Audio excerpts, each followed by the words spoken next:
Hi, BookTube. Welcome to Jackie's Literary Corner. I am Jackie, and I realize it has been a while since I did this, but I thought I would film some Are You for the Dark episode reviews.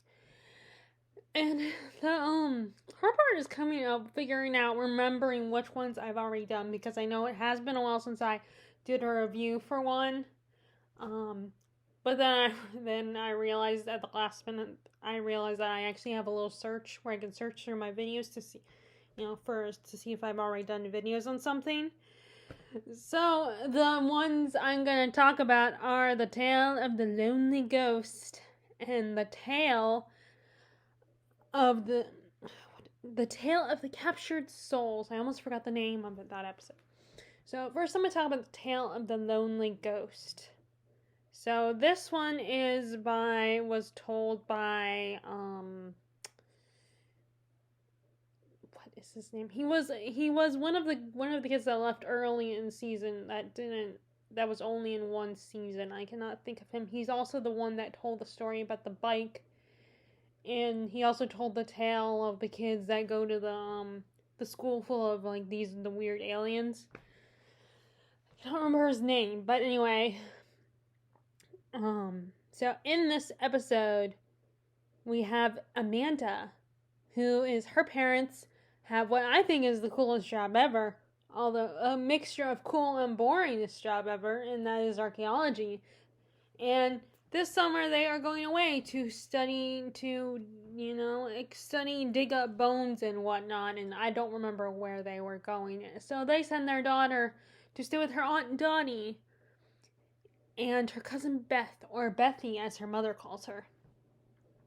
And first of all, this girl is after my own heart, because as soon as they get there, her Aunt Dottie picks up her suitcase, which is apparently really heavy, and is like, "What do you have in there?" And she says, "Books." And it's like, that would so be me. Sorry, I got a frog in my throat. If I could get away with it without my parents commenting on it, I would love to have a suitcase full of books. But half a suitcase would be full of clothes and then the other half would be books. Although I do compromise and have instead of just books in there, I have a bag that I put my laptop, and occasionally I'll bring a notebook with me, and then I'll bring 3 or 4 books with me. So not a whole suitcase full of them, but I still manage to bring at least 4 books with me whenever I go places. But anyway, so when Amanda gets here, quickly she realizes that her cousin Beth does not want her there. She thinks that Amanda is a loser. She doesn't want to deal with her. But she's able to manipulate Amanda into doing her, if she wants to hang out with her and her friends, so Amanda will not have a lonely and boring summer just reading her books. Then she manipulates her and tells her, "Okay, I'll let you hang out with my friends so you can have fun in the summer, but you have to do my chores." And there's also initiation ceremony. There is a house that her mom, Dottie, is trying to sell next door that people believe is haunted by the ghost of a little girl. And our Amanda has to spend the night in that house for her to be able to hang out with Beth and her friends. And goodness, so Amanda decides, because she wants to be part of Beth's group and doesn't want to have a lonely, boring summer, agrees to do this. So that night, they sneak over to the house, and Beth tells the story of the lonely ghost. It turns out that the ghost was a girl who was deaf. And one day while her mom was away, these kids bullied the girl, and she was forced to run and hide in her own house in a closet. And she was locked in, and they locked her in there. And she did not come out for days because the mom was out of town. And so she died in there. And now she haunts that room and closet. So Amanda goes in there. It's dark. And she notices there's a mirror, and she also notices that looks into another space, and she also notices that there is the words "help me" written backwards, so you can see forwards via the mirror. And she sees a creepy little girl ghost like this. And she runs and hides. And it turns out, and of course, when she freaks out and tells Aunt Dottie doesn't believe them and doesn't appreciate that her daughter sent Amanda to go stay at inside the house for the night. And so she sends Amanda and Dottie to clean it up. And of course, and sends Amanda and Beth, I said Dottie, Beth, I mean, to clean it up. And of course, Beth is being the bitch and is like, oh, I cannot believe you're such a snitch, and yeah, I cannot believe you're scared of this this house, and you believe in ghosts, and you know you're not going to hang out with us anymore because you're not cool. And when they get there, "help me" is written all over the walls. And when Beth looks in the mirror, she sees a room full of all these stuffed animals. And of course, in the beginning, you find out that Beth has a huge collection of stuffed animals, and one of the chores she gives Amanda is to put the stuffed animals back on her bed the way she has it arranged. So she, of course, is like, "Oh my god, that's so cool!" And she's lured into the mirror, not realizing, and is hypnotized by all the cool stuffed animals that this little ghost girl has. So it turns out you find the ghost comes out and is able to switch places with Beth and comes out of the mirror and has Amanda go find her mom, who happens to coincidentally still be the old lady who lives with Beth and Dottie and is kind of become a babysitter to Beth. So this was actually a pretty good episode. Kind of creepy. It is pretty creepy for, like preteen kind of scary, like junior Twilight Zone type episode. And you have this, and the little ghost girl is actually pretty creepy. Like, she does give you chills, like with the lighting on her being super dark and her just standing there. I mean, even the daytime scene when you see her with the music swelling and the music and everything, and thinking and watching as Beth is lured into the mirror and goes in, and Amanda's panicking, freaking out, is so scared as this ghost slowly comes near her. And it turns out the ghost just wants to be reunited with her mom because she knows her mom's still around. And she actually looks sweet and innocent eventually, she just, but it does come off as a little creepy in the beginning. Which I think it actually, is really, like, not, some of the episodes aren't as creepier than others. And this one is one of the creepier ones, at least to me anyway. So now, like I said, Amanda is a girl after my own heart, and I definitely felt bad for her, and I think she's very relatable, because there are a lot of people, like, I definitely was very much an Amanda. I was very shy, and was insecure, and I'm still a little shy. But I've slowly grown out of that over the years, and I'm doing this now. So although granted, I don't actually see you guys. I just know, when you're watching me, I can't see you watching me. It helps to me at least, it helps when I don't see people watching me. If I see people watching me, then I'll still get all shy and stuff. But so I could kind of relate to Amanda, and I would probably I would be tempted to go along with Beth too, in her little bratty little ideas of, oh, I'm going to make you do my chores because I'm a lazy brat. And oh my god, Beth is so, I wanted to throttle that girl. She is so incredibly annoying. And like, first of all, so I mentioned a lady that turns out to be the mother of the ghost girl. I cannot remember the old lady's name, but she's like a sweet old lady, that's very lonely and sad, and is just trying to function in this world where she's lost her only child. And I don't even know if she was married or what, but maybe she was a widow or something, or like divorced. It was just her and her little girl. But anyway, so there's a scene when her and Amanda cross paths, in the hallway at night, and Amanda, they're getting ready to talk and shake hands and stuff. Amanda introduces herself, being a polite, respectful young lady. seeing how perfectly nice this woman is. And then Bethy freaks out, opens the door, is like, don't touch her! If you touch her, I'll never let you touch my things again. And she mostly has a temper tantrum. And she's like, I'm too old for a nanny.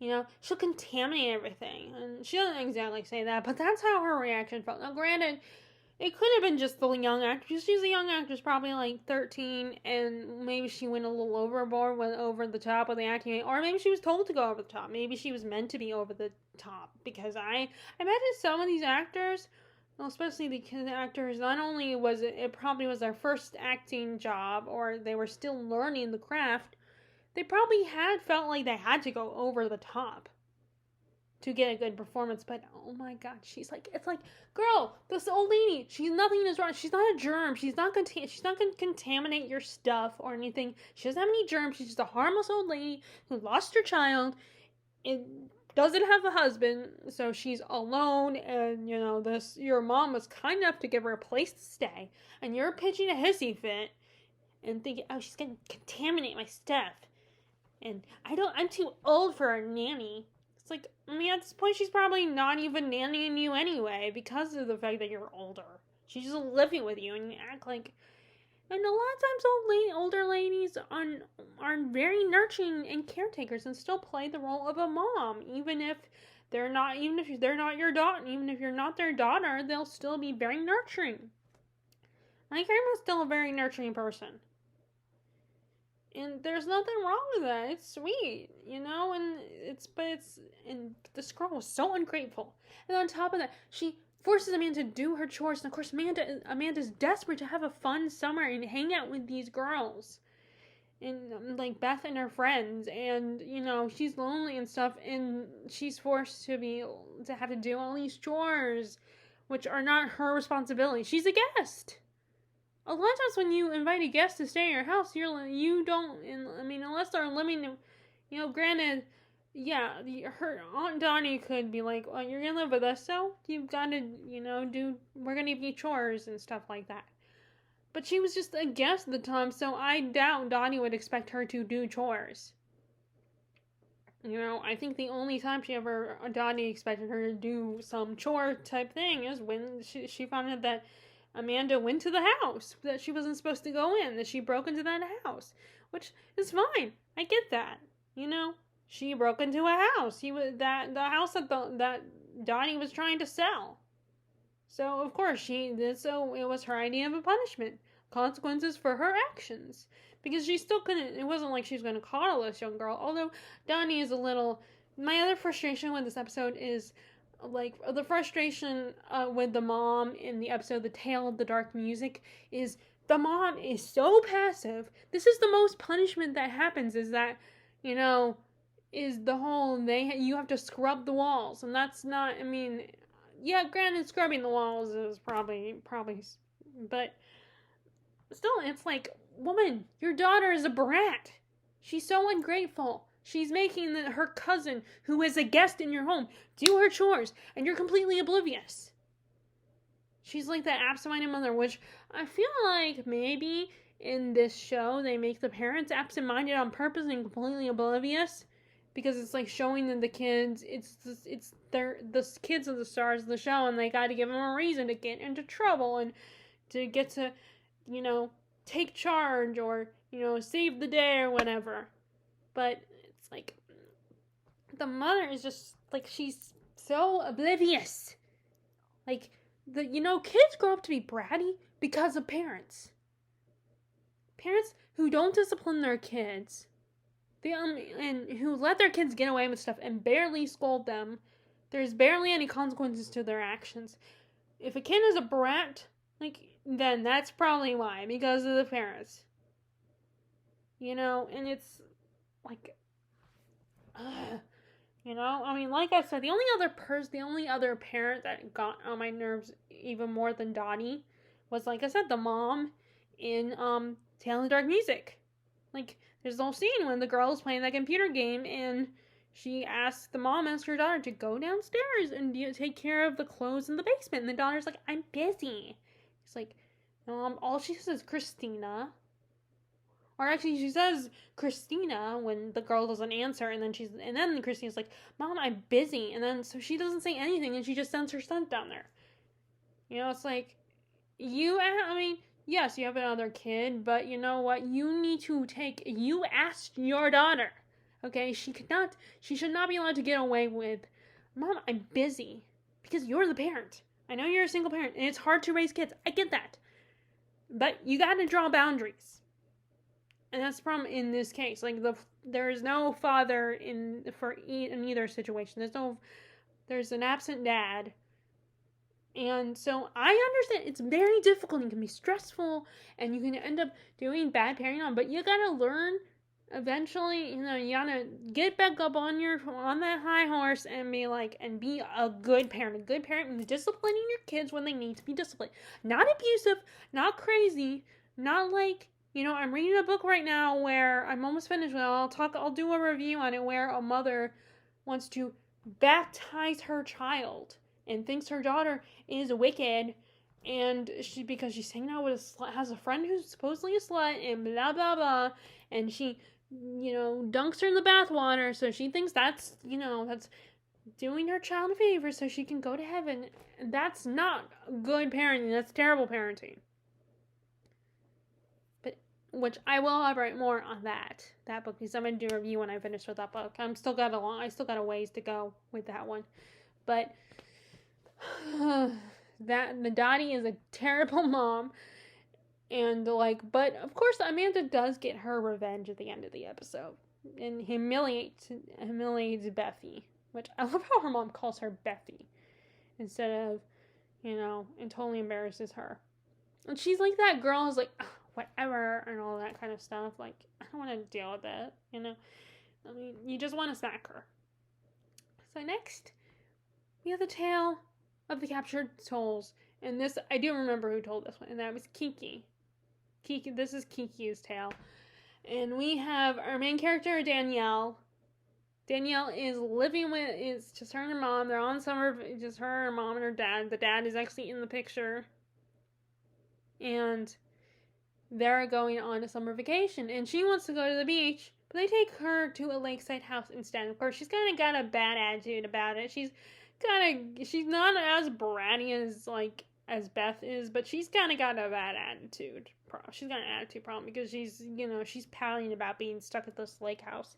And when they get there is this creepy boy there who looks like he's 12 or something, and looks like a Robert Pattinson wannabe, or like Robert Pattinson's older brother, And so he gets, of course Robert Pattinson came first, but I swear this kid looks very similar to him. And although I think Robert Pattinson is better looking than this kid. And this kid, seriously, to tame his eyebrows. I gotta say. So Peter is alone. He claims that his parents are out of town right now, so it's just him running his parents' little seaside inn. And they get, and he clearly he's into Danielle and admires her, although she calls herself Danny, her parents call her Danny, and he keeps calling her Danielle, and she's the response, "Don't call me Danielle." And so when they get inside, it turns out the whole house is full of these antique looking mirrors. And Danny finds it a little bit weird, and in fact she touches one of the mirrors and it shocks her. And of course, it's weird to have mirrors have, wiring in them, but apparently these mirrors do. So,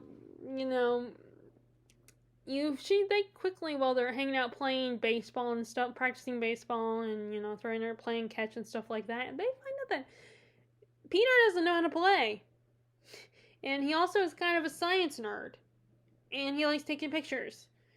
And her dad feels sorry for him, tries to include him in the game. He can't throw, he's a terrible thrower. He's like that. He throws like that. And so later during their little trip, that day, Danny starts to explore the house and finds Peter's room. which is kind of an attic type space. Which, by the way, that's a cool. I don't know why, but I was been a fan, which is why I think it's kind of. I love the fact how my room is like kind of the attic technically. It's the one upstairs room that's kind of, or well, at least it leads to the attic. My room. So I thought that was kind of that like a secret room upstairs kind of thing. I thought the concept was really cool. So I'm like totally jealous of Peter's room. I think where the location of his room is really cool. So she goes up there, explores it, and starts talking and sees a photograph of this man that looks exactly, this young man who looks exactly like Peter, exactly. And Peter's like, oh, that's my grandfather, and he tells her a little about him, and like that he was a scientist, and how Pren can see how proud Peter is of him, and so Danielle leaves the room. Danny leaves the room, and next thing you know, so when she's gone, also, Peter transforms his room into his laboratory. It's actually a really cool setup. How he does it, and you see him doing some weird shit in there. Jekyll and Hyde type stuff. And like he ends up getting into this machine, which does something weird to him, and he's laughing maniacally. And then the camera takes you down to where Danny and her parents are, as they're looking in the mirror, and you see Danny she's looking at the zit she has on her face, and her parents are kind of checking themselves out, and they both notice they have gray. Both parents notice they have gray in their hair. And they're probably like 30 at this time. They're probably in their 30s or something. So, the next day, when they're playing baseball, her dad all of a sudden is like actually kind of tired. But Peter somehow is really good at the game. And I'm sure you can guess where this is going. So, he ends up throwing. So, I don't remember. So, one of them throws either Danny or her dad. Either Peter. Actually, I think it's her dad. Throws is really good. Throws it's really far. And Danny ends up going after the ball and discovers, or no, she was about to go after the ball, but Peter stops her. And he all of a sudden is like, don't go there and everything. And then a moment later, the mom asks if Peter wants to take a picture with them. Takes a picture, and he freaks out about that too. And so he offers to take a picture of the family, of Danny and her parents. And also, like, throughout the rest of the episode, Danny notices her parents are aging. They're getting older. And she becomes suspicious of this.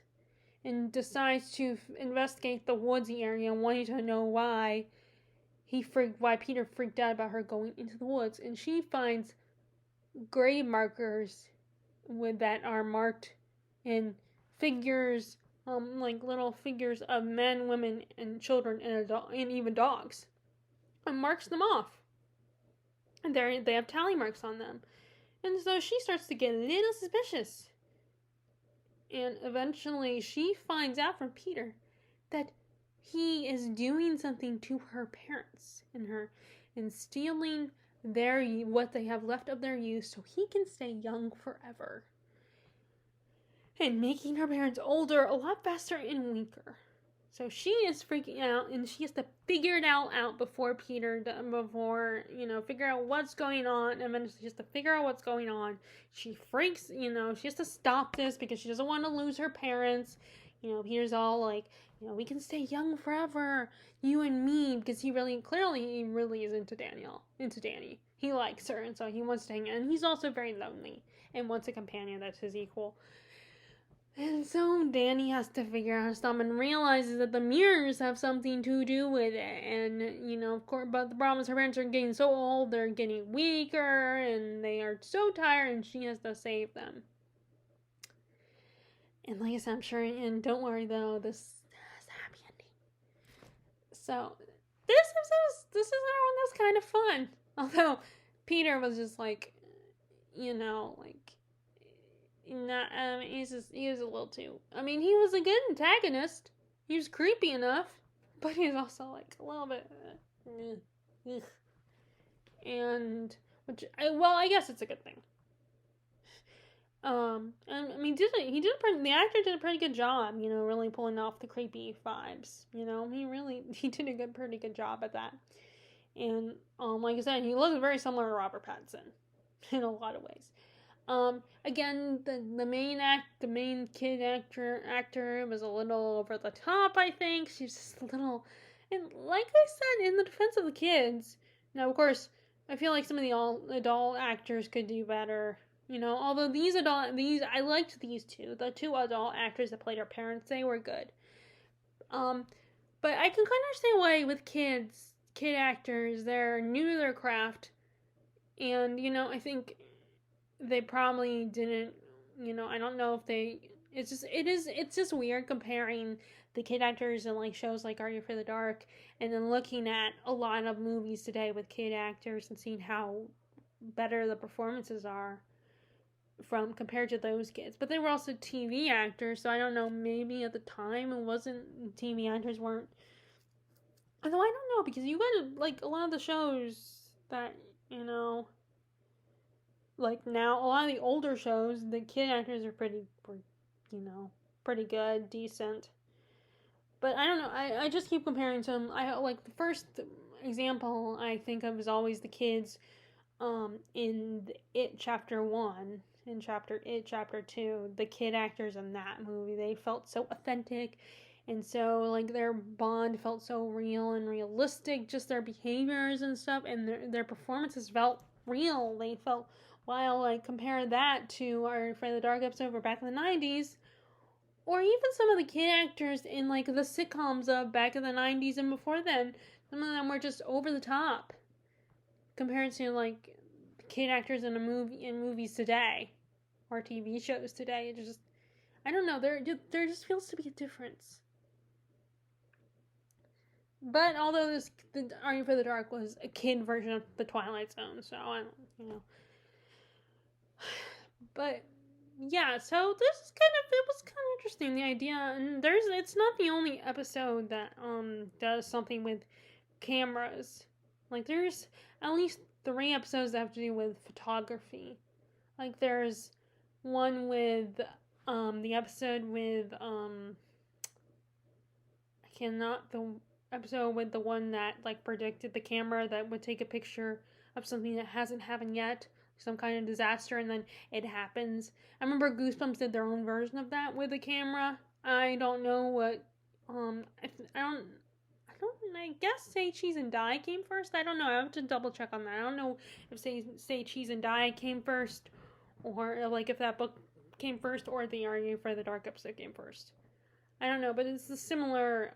They both kind of have the same idea, where someone takes a picture of something, and that it predicts it basically predicts the future.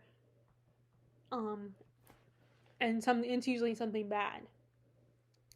So there's that episode, and then there was another episode that from the later seasons where Tucker is running the show, and him and his group, and there's a picture of I believe it's like these boys from a fraternity, or a secret, or a boarding school. There's the photograph of them, and our main character gets sucked into the photograph or something like that. But yeah, so there are a few episodes with the idea of a photograph, and the idea of like a photograph like in Native American lore, and I might be wrong about this, so don't take my word for this, but I believe in Native American lore they believe a photograph will capture your soul. But maybe not, because it's not like they don't take pictures. There's a lot of photographs of Native American culture, and so, but I always hear that, in horror stories, but maybe they made that up. I don't know, so don't take my word for it. But anyway, like, so it's kind of fun, the idea of, actually another show that did a photo, the idea of a photograph and taking the pictures of someone is the episode of So Weird, the one with where it's during one of the seasons with Annie, I think season 3, where Annie joins the cast. I don't remember the actress's name. And there's a episode where like the woman, a photographer, takes pictures of, you know, Annie's family and stuff, and then capture them, and they start like, all that's left is like mischief makers and stuff like that. And I guess it's the whole idea of capturing your soul turns you into like a little imp type. I don't know, but yeah, that also did an episode with a camera situation. So I liked that whole idea of a camera and how taking a picture can, you know, have an effect on you. I think that whole concept is really cool. And it's the same thing with the whole, like, how a mirror, people say that the mirror speaks the truth. It's the same idea. And at the end, it's when Danny takes a picture of Peter, and we see his true self, who he is underneath the youth, the youth he has stolen. We see his true self. So, which I thought that ending was kind of was like, you know, oh, it was just a sad old man, like, without telling her parents, because of course they will probably not believe her anyway. So it was kind of fun. It was a fun one, you know. I mean, like I said, the actress who played the main girl was at times, I think, overacted a little bit. And that is scary, though. You know, as much as your parents can annoy you, and you sometimes want independence from them, the thought of someone stealing you, like killing them and stealing them, taking their life force from you, you know, stealing them from you, is kind of scary to think about. Even if you are a grown-up person. I mean, I'm in my 30s. I'm 32, and the idea of someone taking my parents before I'm ready, before I'm prepared to be on my own, or just even if I am prepared, that would be devastating. So it's very scary, especially when you're being a young person. Your parents being taken from you when you're definitely not ready to be alone in the world. You know, and imagine like if Peter succeeded and like somehow Danny didn't stop him, like as she got old enough to realize her parents are gone forever. That's a scary thought, to have her grow up without them, and she could have saved them. So, good thing she saves them after all, that is. So, yeah, so those are the 2 episodes. The Tale of the Lonely Ghost and the tale... Oh, David! Now I remember. David was the one who told the tale of the lonely ghost. And then you have Kiki, who told the tale of the captured souls. So, if you guys like this video, be sure to give them a thumbs up, click subscribe if you haven't already, click the bell notification below when it seems like I post new videos, and hopefully I will be finished with the book I briefly mentioned earlier in this video where I talked, and I will be able to do a review, and this is one that I definitely have a lot to say on it. You know, a lot of thoughts in the book, in the plot, and everything, so... I will talk to you later. I hope you guys are safe, still enjoying your reading, and I hope you are all healthy, and I will talk to you all later. All right, bye!